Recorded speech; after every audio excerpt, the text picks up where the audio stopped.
Again, my name is Grant. I am a college counselor at CollegeWise. We can just actually hop right into it if we could. Oh, my clicker doesn't work. It's all right. This is me.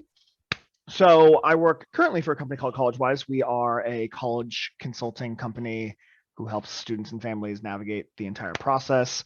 I have a pretty wild career path, and I've gotten a lot of different experience from different areas.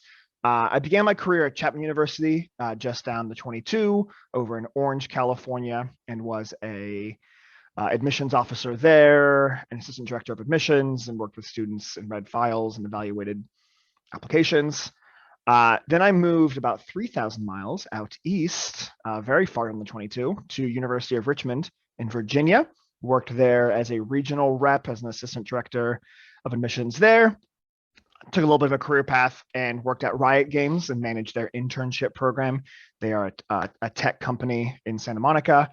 They make primarily video games, and ran and managed the entire associate and undergraduate internship program. So it was a really nice way to, the way I describe it was, for the beginning of my career, I helped students apply into college. And then when I was at Riot, I helped students leave college and enter the workforce. So it was nice to see kind of the black box of college. Students go in and then come out and what they look like. Then I came back to the beginning of the black box and worked at Pomona College, just up the 57, and my California geography is getting really bad now. Some freeway goes east over into the Claremont area. And then I headed all the way down the 5 to UC San Diego and worked there as an admissions evaluator. And now here I am at CollegeWise. So like Leroy said, my main area of expertise is the actual admissions process. However, I know a pretty good deal about financial aid. It's a really integral part of my job. Even though I'm not a financial aid counselor by trade, I'm hoping to impart a good deal of knowledge here today. This is us for CollegeWise. I'll give you some more information if you want to know more about us, but we basically navigate the entire admissions process. As much as we can, though, we try to give out as much information as we can. Like Leroy mentioned, with his child moving through the process, it can be very overwhelming. Once you dive into the admissions process, it can feel like the more you learn, the more you realize you don't know. And so we try to hopefully give as much information as we can throughout this and lots of avenues. And we will, on our website, we also have a great deal of resources that are for free. So feel free, dive in. So today we're going to chat a bit about financial aid. I'm hoping to give a broad overview. I will dive kind of deep into certain areas today, but if anything feels overwhelming, just know that take it in stride. Feel free to watch the recording again. If certain areas feel unclear, there's a whole variety of resources that we can dive into. But the overview today is kind of going overview. What will this cost me? How does a college actually evaluate it? What is the FAFSA, the free application federal student aid, as well as other forms, so FAFSA and Friends? How do they decide on how much they are going to charge a family when they go into college? What sort of things will they give me in terms of aid? There's different kinds of aid, even though it all comes down to dollars and cents. There's different ways they can calculate that. How can I find out before they actually give me an aid what I might be expecting? And I'll give some examples about what this process actually looks like and how a college actually calculates your financial aid. Cool. And then I'll have, as always, I have the chat. I'll have the chat open as well, and we can answer questions throughout or at the ends. Feel free. But let's pop into it. So the largest thing that we probably need to understand is it's called cost of attendance. It's going to be shortened to COA throughout this presentation, but this is the number that actually is going to hit your bank account. So cost of attendance, a lot of different numbers get thrown around when it comes to financial aid. Tuition and fees, room and board, books, all these things included. All these things combined equal the cost of attendance. So if a school is saying a certain tuition, it costs this much money to go to school here, they may actually not be referring to the actual ability. That's just the cost of sitting in class for X number of hours a week in learning. Doesn't factor in the cost of living, doesn't factor in the cost of the materials needed to actually do that learning. And so when a college calculates your aid, it's actually going to calculate it for the most part based on cost of attendance. It's going to ask you if the student is planning on living on campus. It will factor in books and materials needed, as well as the tuition and fees for that calendar year. So if you see the difference between cost of attendance and tuition, know that it's factoring in these pieces. To give you a few examples here, this is actually updated as of this morning, so hot off the presses with these numbers. When you're looking at in-state options like a Cal State or a UC, you'll see that the tuition is actually pretty low. And that's oftentimes what they will quote as saying, Cal State Fullerton tuition is only about $7,000 a year. However, California is famously expensive to live in. So the cost of attendance is going to be just under $30,000 a year. And that's going to be primarily room and board, books, and other fees. So I can jump up pretty quickly. The UC schools, for example, UCLA, relatively cheap tuition, all things considered. I know that might not seem cheap, but in the grand scheme of things, if you avert your eyes down to the bottom, you'll notice that things can get pretty expensive pretty quickly. But Los Angeles, as I'm very well aware of, is very expensive to live in, and so the room and board bumps that up about $20,000. Out-of-state public schools, and so all of the Cal State ones, those are in-state tuition. So if you are a resident of California, that is what you'll be paying for the tuition.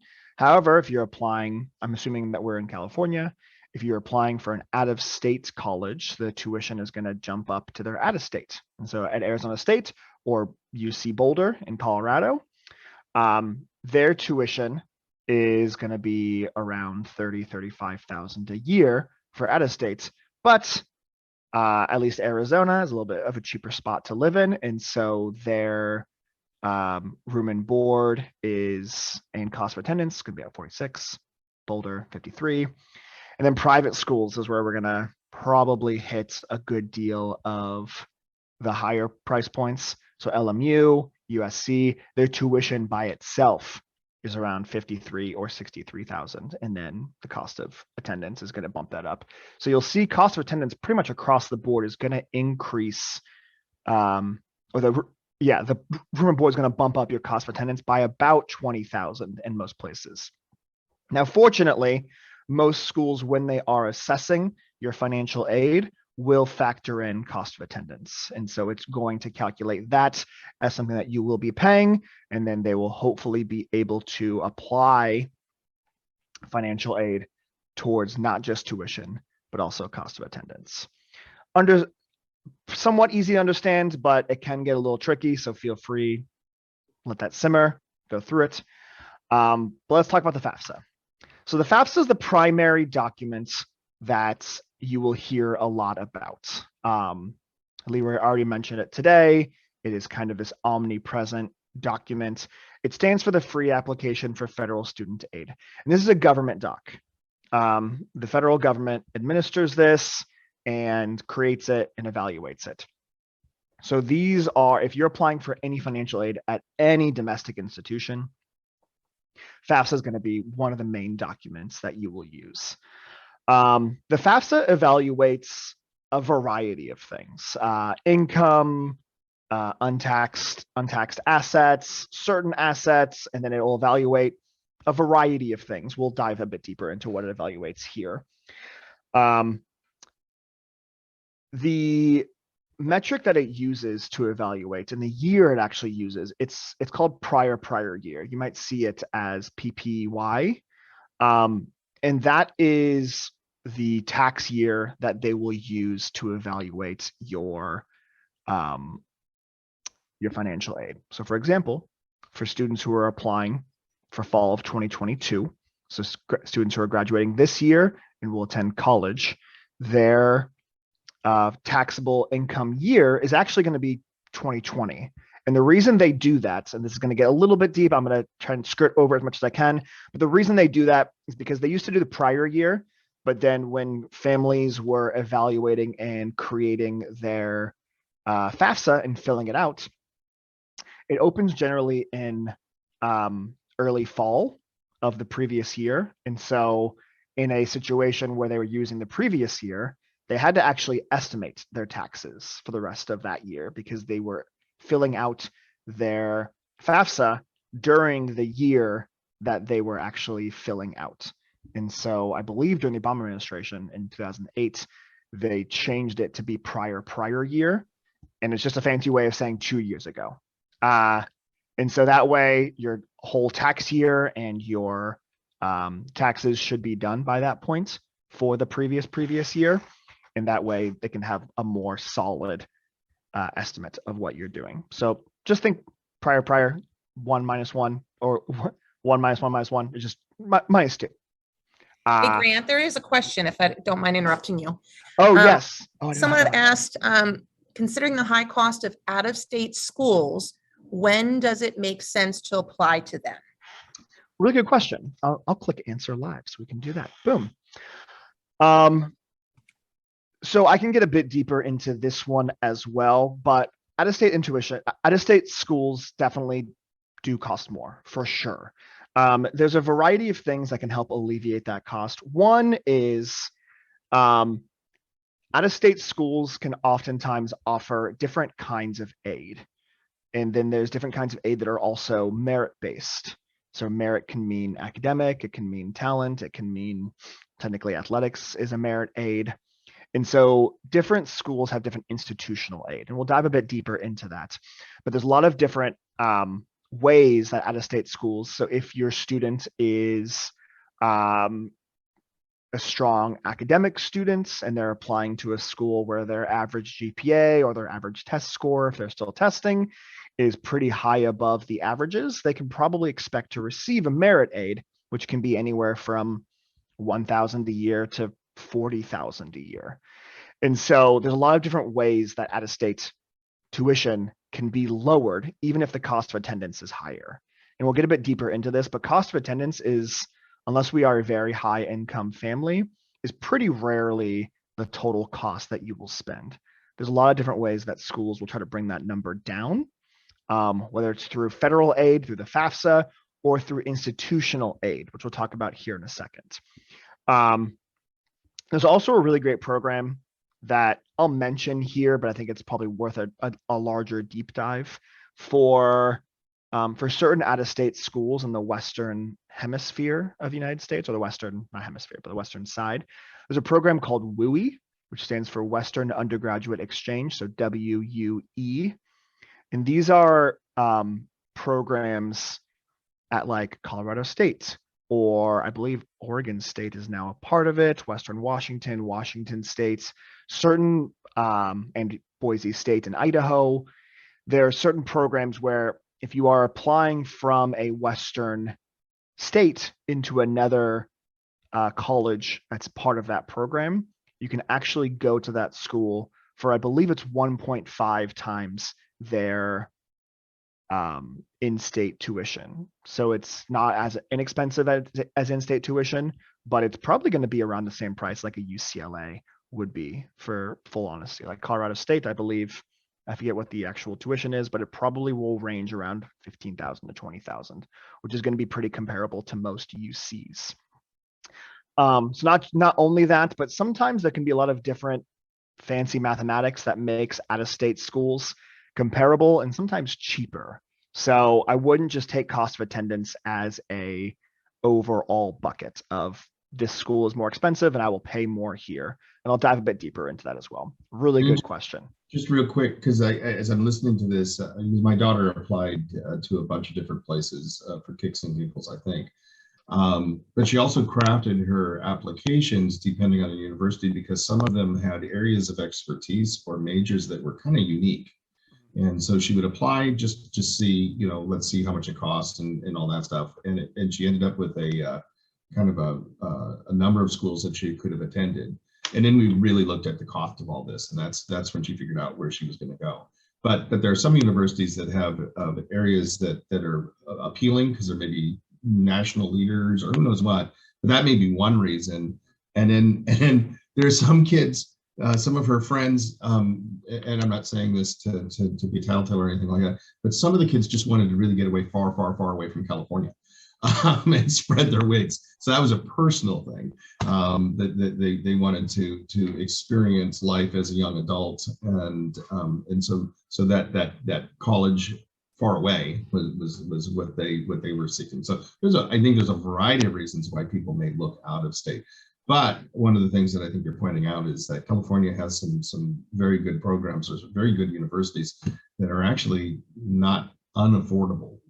I mean, in the scale of universities out there. Yeah. So I'll let you continue. Thanks. Yeah.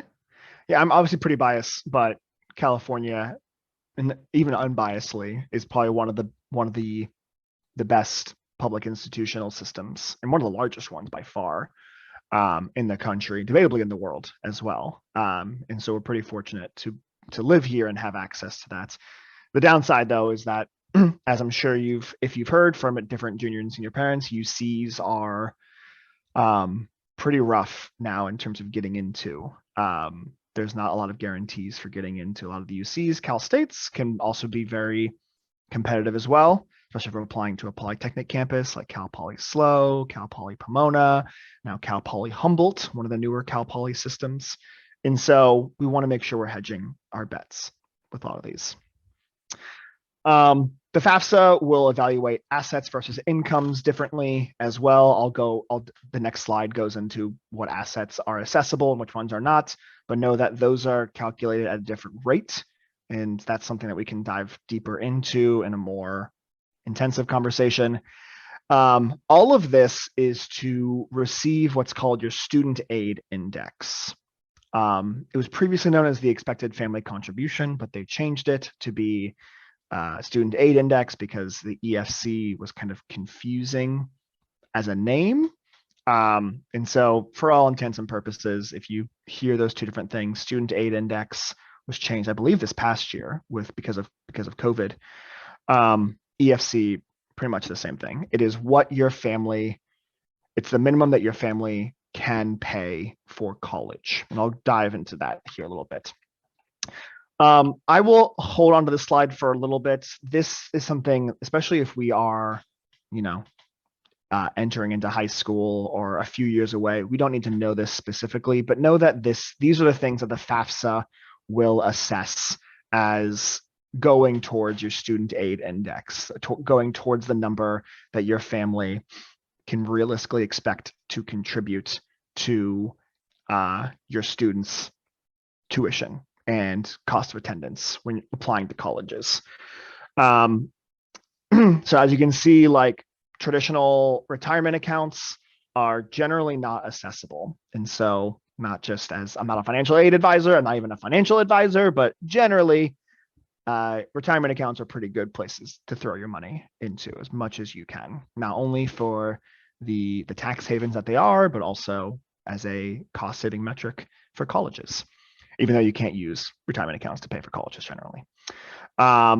So we'll dive a bit deeper into these. I won't go too far, but just know that this is kind of the bifurcation here.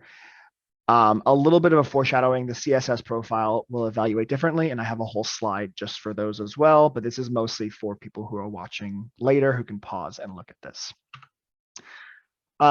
This is a general financial aid timeline. Like I said before, for students who are applying for fall of 2022, if they graduate in spring of 2022, they're starting college, obviously in the fall of 2022. Generally, the college admissions applications will usually begin around August of their senior year. So in the fall of 2021, the FAFSA becomes available. Oh, that's actually incorrect. I apologize. This is actually should be 2021. It becomes live 2021. You can actually submit this as early as you want once it's completed, but generally you want to try to submit the FAFSA as quickly as you can. All the data is there.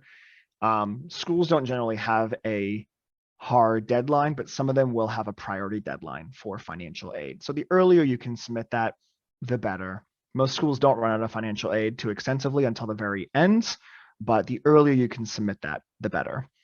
The tax year they will use, which is prior year, will be 2020. So if we are applying in 2024, it's going to be the 2022 tax year. And then the asset figures that are used are of the day you file, which doesn't necessarily matter for prior year because that tax year should be completed. Let me check to make sure. Okay, no questions, good. So the CSS profile. This is FAFSA's brother, sister, sibling of sorts. Their fancier sibling and more scrupulous sibling. Oftentimes, every school that will evaluate financial aid will use the FAFSA. It is the golden standard, and it is what every school uses because it generally will grant access to federal student aid. However, some schools will also require the CSS profile on top of the FAFSA. The CSS profile, as opposed to the FAFSA, which is administered by the federal government, the CSS profile is administered by College Board, who famously administer AP tests, as well as a variety of things across colleges. Why a different form? Long and short of it is that the CSS profile is a more thorough document. So it's going to not only assess more, but it's going to assess things a little bit differently as well. And so when you're submitting your financial aid documents, if you're applying to like an LMU, for example, you will submit a FAFSA as well as a CSS profile. How is it different? Big, there's many smaller ways that it is different, but these are a few of the larger ones. The FAFSA does not, if you are coming from a divorced family and you do not live together, the FAFSA will only evaluate the parent that is that either you live with the most and or the one who is contributing most financially to your life as a student. However, the CSS wants to know them all, wants to know divorced parents, wants to know step parents. They want to get a potentially, in their mind, a more realistic idea of what sort of money is available to the students to pay for college. The CSS will also evaluate equity on your home, vacation properties, rental properties. So even though equity is it's not a fake number, but it's, it's not something that you can necessarily track against.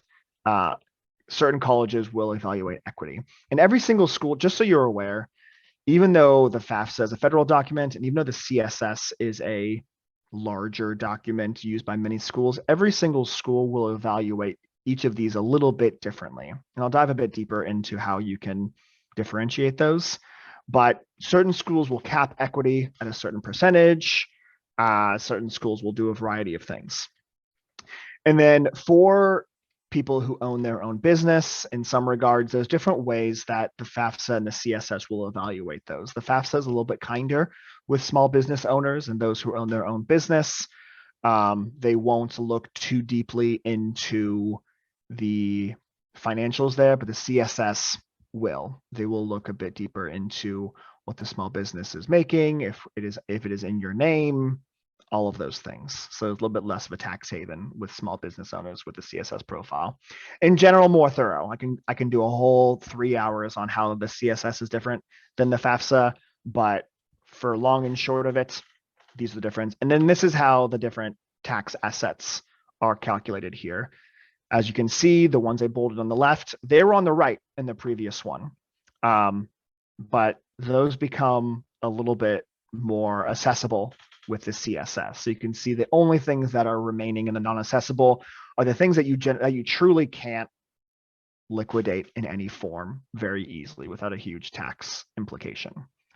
So traditional retirement accounts, as well as any cash value life insurance pieces.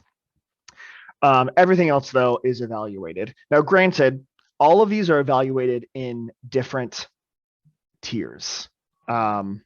So there's a whole variety of ways that, many people are worried, they think the 529 savings plan, which is primarily an educational savings plan, is taxable.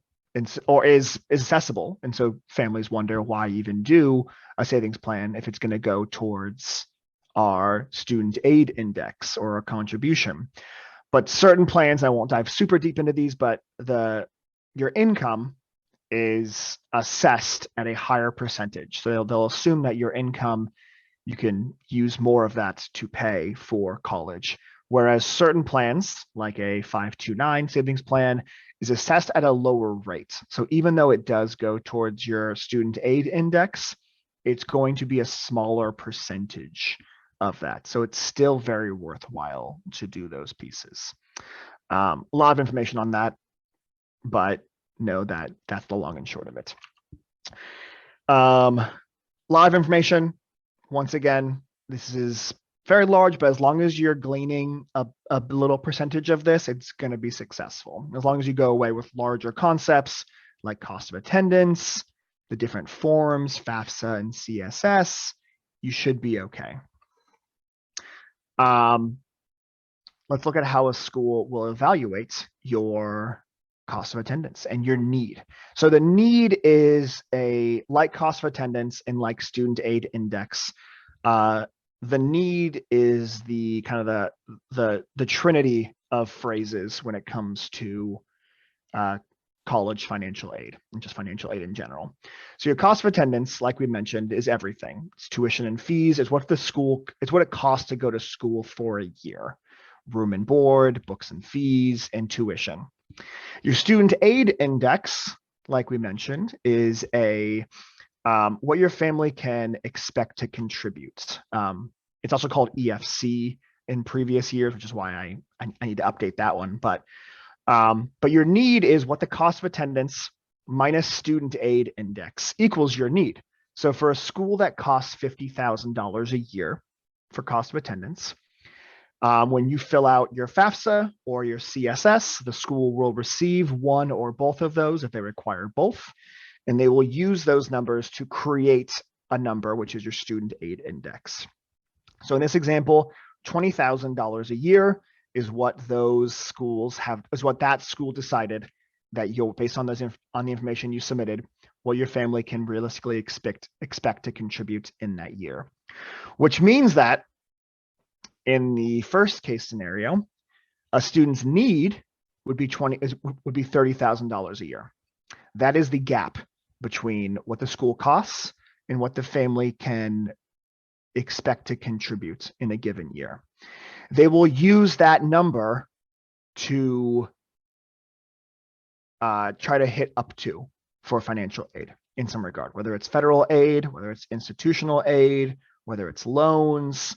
That is going to be their number. They're very rarely going to give more than that. And oftentimes they can potentially not give up to that, which leaves students and parents with a gap.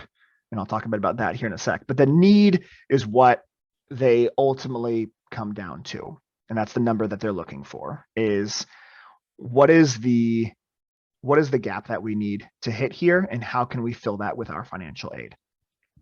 And as you can see, for a student that is going to a school that costs more or less or equal to their student aid index, a $0 need means that the school's not going to give you any aid, because according to their metrics, you don't need it. Small little sub thing here, the SAI, so your student aid index changes every year, just like your cost of attendance changes every year. It ideally shouldn't change too dramatically unless our lives are changing dramatically. But let's say a student goes into college and then 2 years later their sibling is also going into college. That's going to change the financial situation, and the FAFSA and CSS will evaluate that differently. So you can see like a $20,000 SAI or EFC divided by 2, because 2 students are in college, means that your EFC is going to be $10,000 for each student. A lot to be aware of. If you can take anything away from this presentation, I would take away this, which is your need is evaluated based on your cost of attendance, which is calculated by the school, how much it costs, and your SA minus your SAI, which is what the FAFSA and CSS are spitting out at the end of the day. That's the whole reason we fill those out, is so the school can evaluate what your SAI is. How certain colleges determine aid. These are phrases you'll hear if and when you're applying to college, or if you have friends applying to college, you'll hear this a lot. So certain colleges will say that they are need unaware, aka also need blind. They're trying to get away from using need blind in general because it's a pretty ableist term, but need unaware is the friendly way of saying it. This means that the school, getting a little bit deeper in here, but the admissions department, so what I used to be at colleges when you're evaluating applications, for a school that is need unaware, they evaluate your admissibility not based on your need. So I would have no access to review your FAFSA, to review your family situation before offering you acceptance. Majority of schools are going to be need unaware. However, there are a variety of schools that are need aware, which means that when they are evaluating your application and your admissions, they can evaluate your ability to actually realistically attend this school or pay for this school. I know it seems a little bit devious, and in some cases it can be, but for the most part, it's just to make sure that this is not going to be financially devastating for families. And so if they are looking at a student who could be admissible, but their gap, their need is going to be $50,000, $60,000 a year, and they know that very rarely does that school meet full need. That's a little hint at the next one. They might be able to scrape by with some loans and such, but it's going to be financially pretty rough for that family. And so they may elect to not grant admissions to certain students in that regard. So it is really helpful if you're applying to colleges to know if they're need unaware or need aware, and if they are need aware, to understand like what are the implications when you're applying to that school. Full need. These are schools that commit to meeting full need. And so this number right here in this situation for the student in the first example is $30,000 a year. That's their need. Not every school is going to meet that need. But however, some schools do commit to meeting full need, which means that if you have a need of $30,000 a year, they will, their financial aid package that they give the students will equal $30,000. Now, it doesn't necessarily mean it's going to be all grants and scholarships. There could be a combination of loans, both subsidized and unsubsidized. There could be a variety of work study as well. So it's important to understand, like, that's great, you meet full need, which is fantastic, but is there a combination of, loans, grants, scholarships that are there? And I'll go a bit deeper into the next slide. And then the gap, as I've been mentioning, so the need is what your need is. So let's say that in this situation, the need is $30,000 a year. Let's say a school comes back and says, hey, we can offer you $20,000 in scholarships, in grants, in loans. That means that there's $10,000 there. That's a gap. And many schools will gap students, which means that families will need to find outside avenues of financing that $10,000, whether it's a private loan, whether it's any variety of things. That's kind of the unfortunate truth of financial aid, is that many schools will gap their students. And so when you hear that, that is how they go. And many schools will talk about this, saying like 71% of our students have their full need met, which sounds really nice. But that also means that 29% of students have some sort of gap, meaning that the financial aid the school offered them only met 29%. For 29% of students, they had some gap that they would have needed to fill with outside sources. And that could only be for admitted students, for example, which means that of the students who decided to come, 29% were able to find an avenue to pay outside.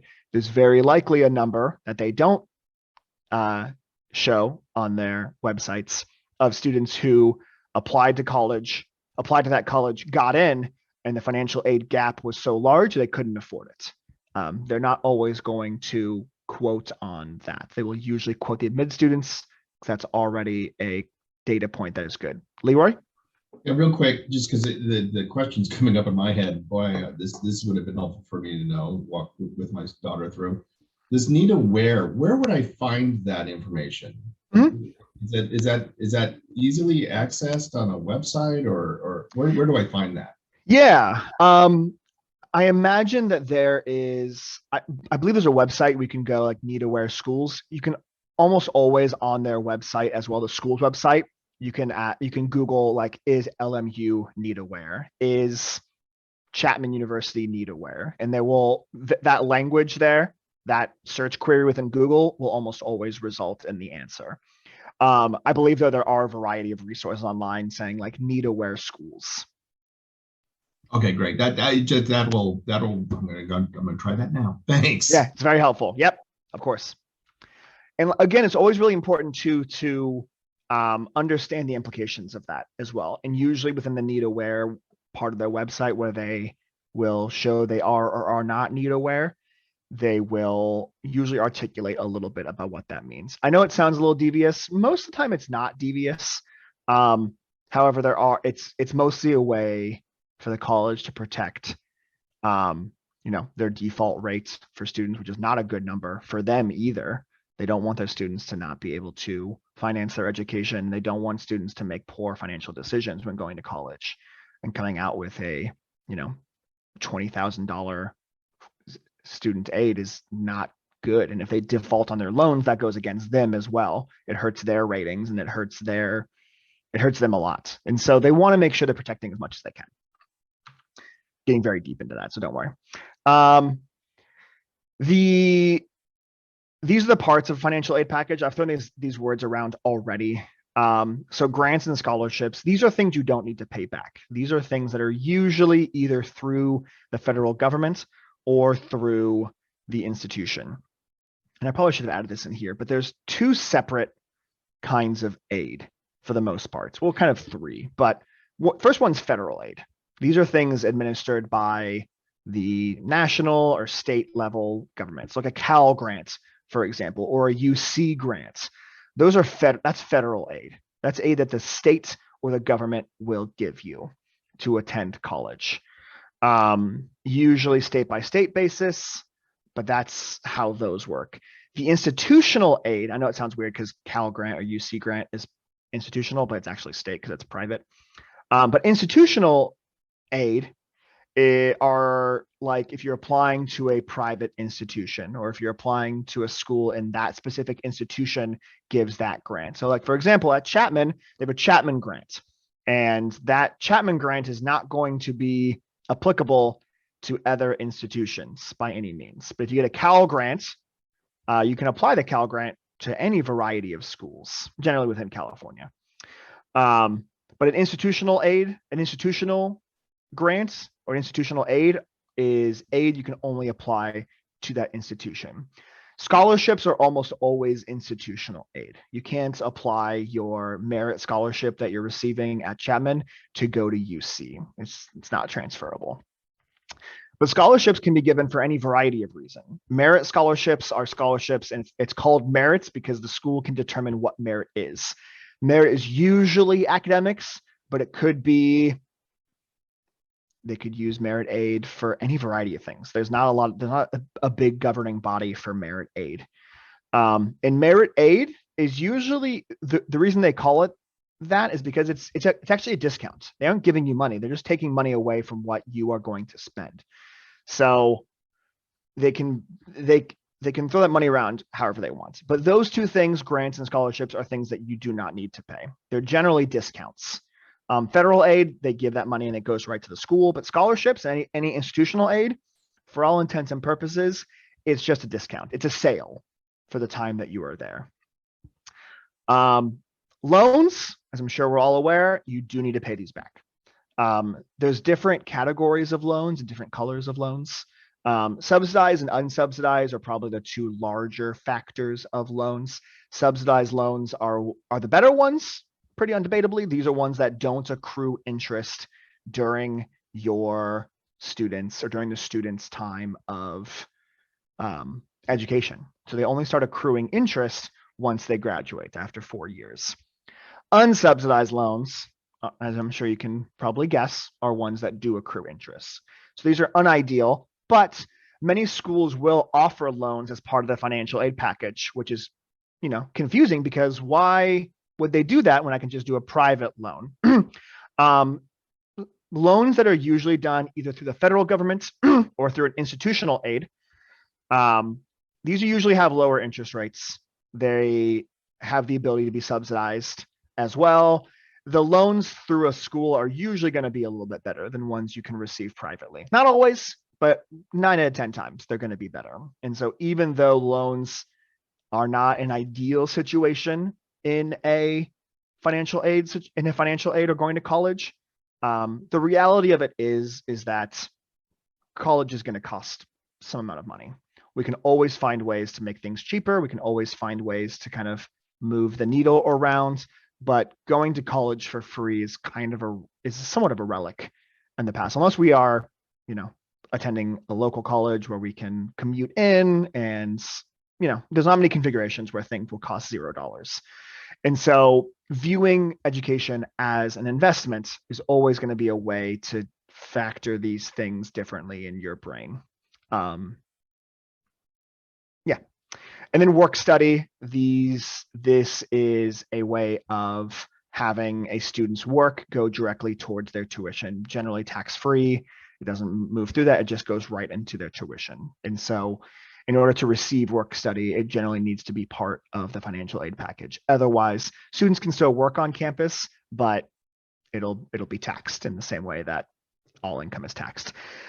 We have 12 minutes left, so I'm going to really quick I'm going to pause on these so you can, as you're going through the recording, you can look through.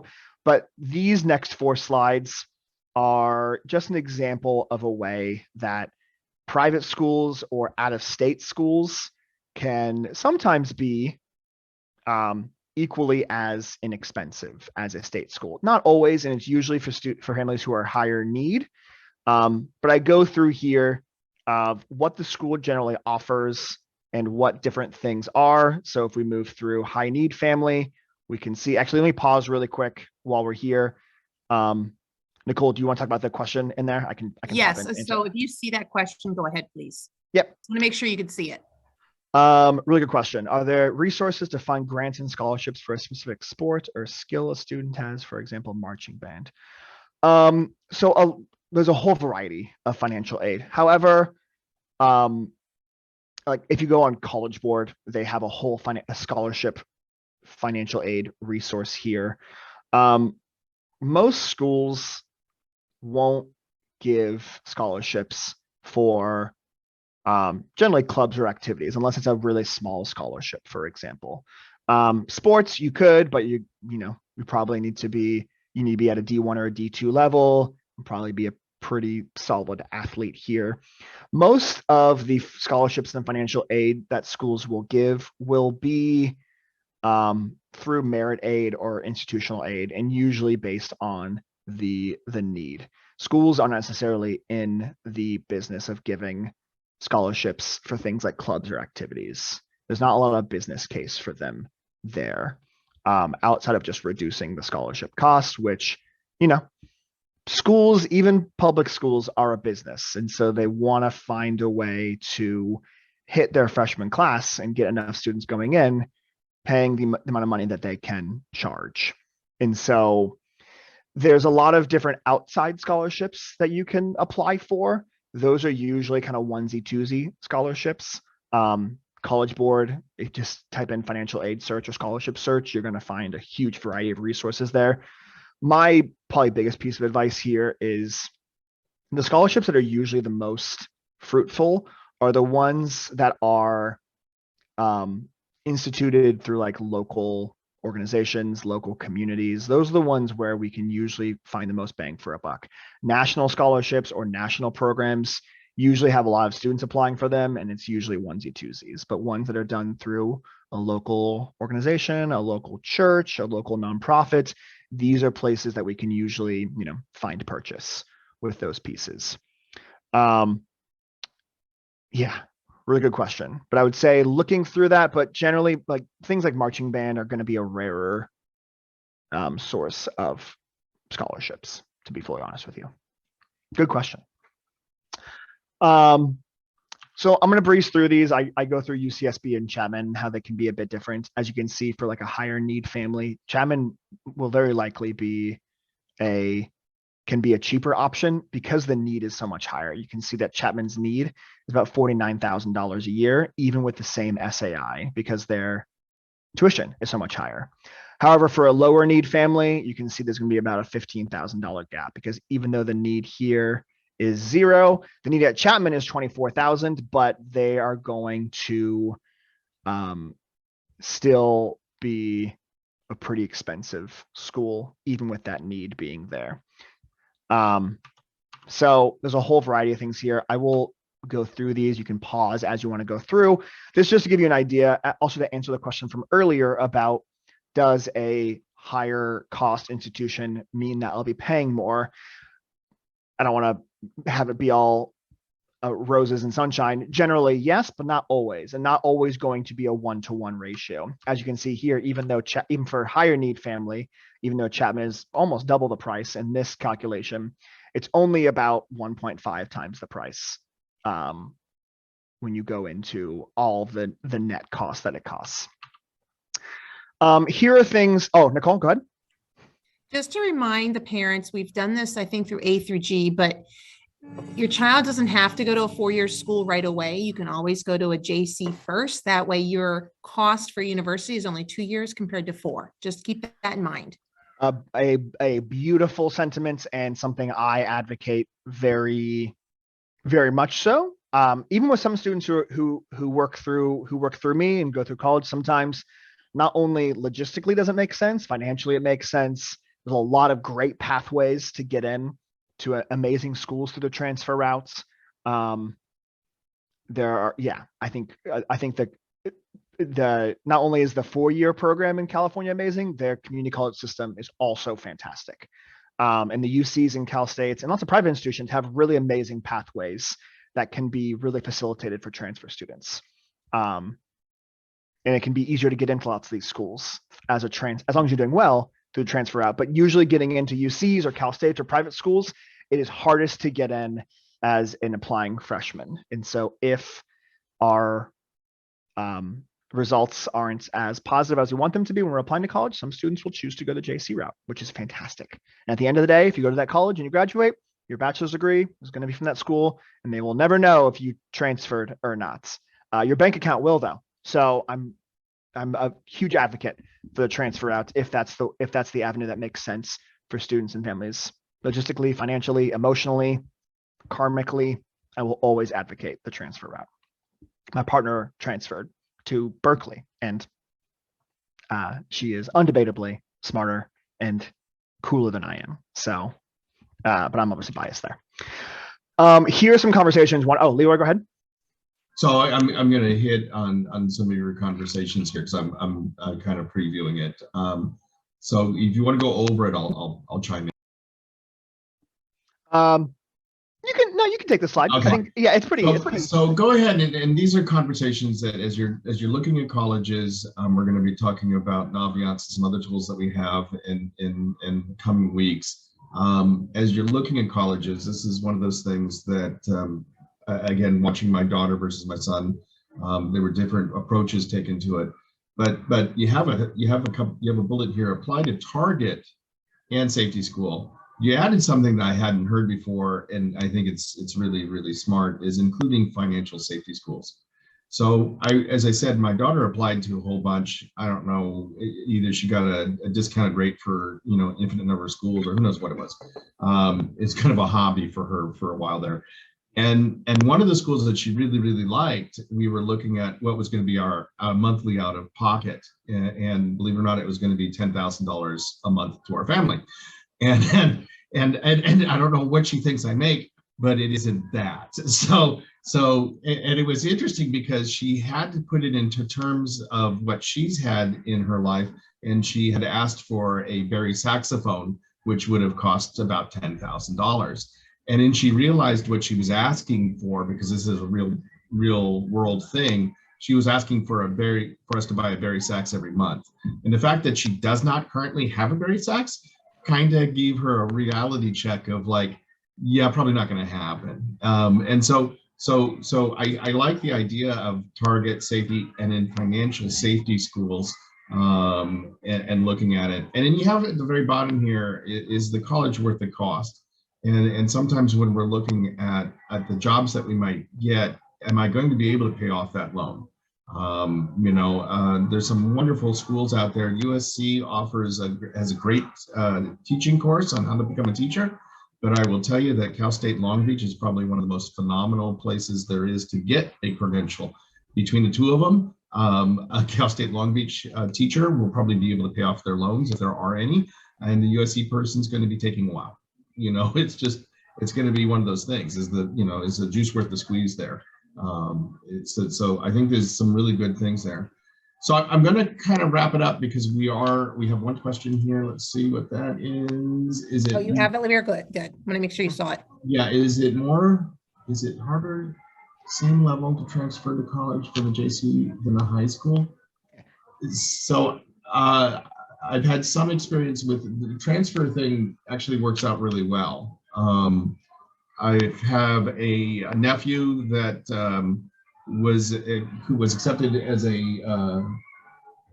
UCLA as a freshman, but he went to El Camino, and it actually opened up some more doors. He could have gone to Stanford if he wanted to. He ended up going to El Camino first, and then into UCLA. But I think what we learned through him, my nephew, is that if you go into the junior colleges have agreements with universities. If you go to the counselors, if you follow the path, if you get the GPAs, which is not impossible, I think the transfer is almost guaranteed. Is that right, Grant? Yes and no. I think there's a program called the TAG agreement, which is transfer admitted guarantee or something like that. There are certain programs that if you get a certain GPA and you take the right classes, you can be guaranteed to transfer for certain UC schools and just certain majors. So it is probably easier in general, but the logistics are a bit more specific. They're looking a lot at your coursework, at your performance there, and it matters what program you're applying into. Yeah, so I would say in general easier, but a few more things you need to be aware of when transferring. You need to be a bit more like purposeful when you're applying. Thank you for your questions. Amazing questions. So excellent. Good. So we're going to wrap this up. We'll put out a kind of a what did you think? And do you have more questions? And we will continue to offer these. I'm hoping like at least once a month, if not every other week. We're kind of gearing up for this kind of little coffee chat, if you will, and get more information and build a portfolio. And we thank you so very much, Grant, for coming by. Thank you. You know, I didn't know what to expect, and boy, you really you did your homework. So I thank you so very much.